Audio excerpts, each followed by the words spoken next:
Let's continue with our Human Rights Day coverage. President Cyril Ramaphosa has just wrapped up this year's keynote address in DR in the Northern Cape. This year's event is commemorated under the theme Consolidating and Sustaining Human Rights Culture into the Future. Let's go to senior reporter Siphamandla Goge, who is at the event, and he joins us now live. Sipa, what did the president have to say particularly about today being Human Rights Day and South Africans not getting electricity, which is a human right? Well, I guess his speech focused more on what his administration and the ANC-led government would need to do to ensure that South Africans are able to get the basic services that they require, which is a human rights issue. So he touched on too many things that the ANC-led administration needs to do, basically saying if you do not provide people with basic services, you are violating their human rights. As I'm checking this site, it's because the program is about to wrap up. We expect President Ramaphosa to leave any minute after delivering his address. The focus really was on South Africans not getting basic services and their rights being violated by the government in most instances. I think there is some movement in that regard. Let's see, I'll ask my colleague Joe Komane to stick with the visuals from inside, where we expect President Ramaphosa to make his way and leave the marquee after delivering that address commemorating the Human Rights Day. And then the focus really has been on service delivery or lack of it thereof, saying, well, if government is unable to provide health care to the people, that's the violation of their human rights. If you are unable to provide water, sanitation, housing and other things, that's the violation of their human rights. Of course, the issue of load shedding, it's something that he would have been unable not to touch because it's the issue that worries many people here. And we will try and see if we can basically talk to the president, but basically his speech was mainly on what needs to be done to ensure that people are provided with basic services, saying failure to do that is the issue of violating their human rights here. So the president is leaving after addressing this 2023 Human Rights Day in the R in the Northern Cape. Of course, he had to touch on that issue about the shutdown yesterday. We'll just listen to that bite in the meantime, but we are staying with these visuals of him leaving after addressing here the Premier of the Northern Cape, Dr. Zamani Sol, saying there was no shutdown in the Northern Cape because many people did not join the shutdown. Of course, this was the president's first public engagement after the march talked about shutdown, and that's when the president responded by saying he was happy that many people did not join the shutdown yesterday. There will always be a debate about the turnout, others saying that the shutdown did not have any impact, others who support the shutdown being of the view that it achieved its intended aim at the time. So right now the president is with the Minister of Arts, Culture and Sports, Mr. Zizi Godwa, who was one of the program directors here at the R in the Northern Cape. And President Ramaphosa saying the biggest challenge is the issue of basic services and people not getting what they should be getting and people not being served by the state, and which is the violation of their human rights. And also saying he's happy that the Northern Cape is here. Let me see if I can get Minister Zizi Godwa here, who is the Minister of Arts, Culture and Sports. Once he's done taking pictures here, we'll talk to you. Minister Godwa, thank you very much for your time. The Human Rights Day, a lot has been achieved in South Africa. It's a milestone. It's important to commemorate this day. But as we speak in the modern South Africa, there are too many challenges that are faced by the people of South Africa. President Ramaphosa conceding that the administration's failure to deliver basic services amounts to the violation of human rights.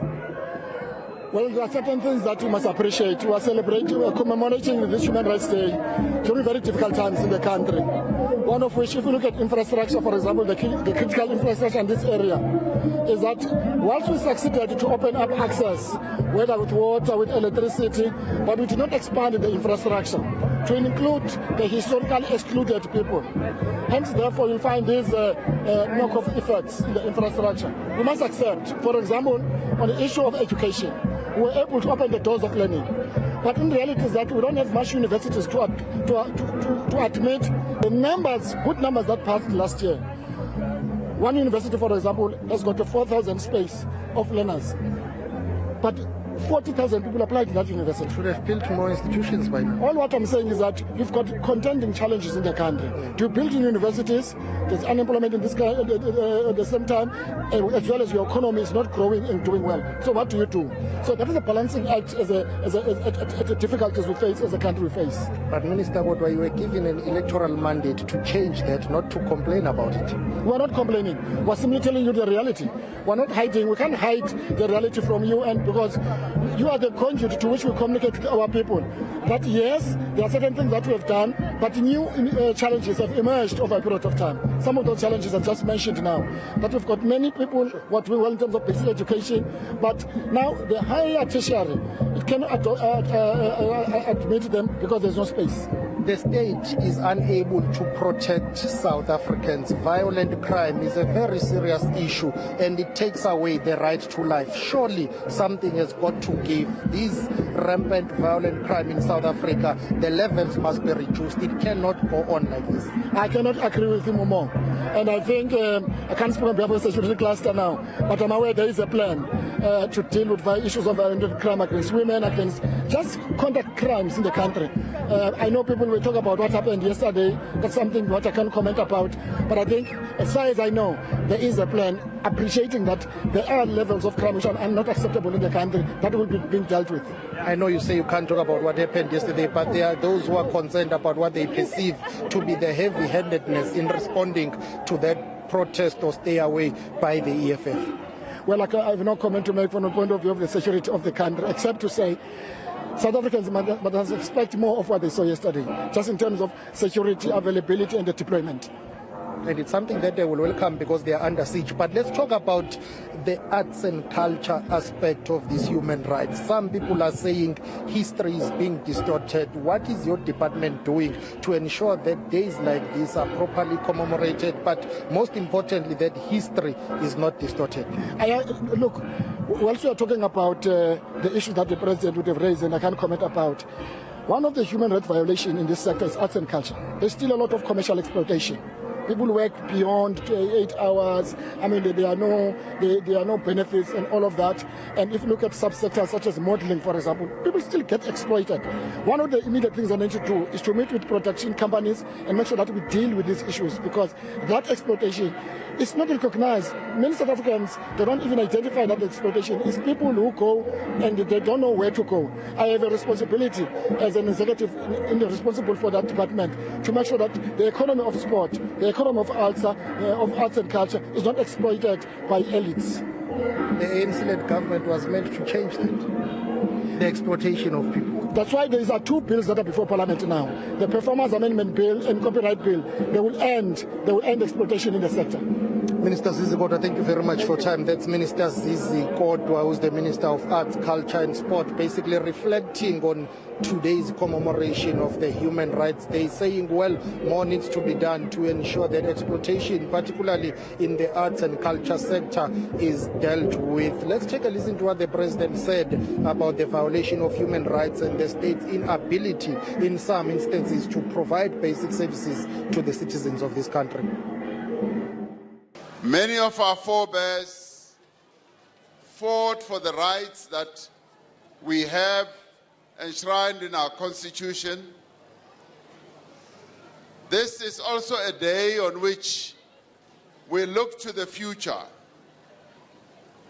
Asipheleli apha kuphela, sijonga phambili ukuthi kusasa lethu luzoba lunjani na.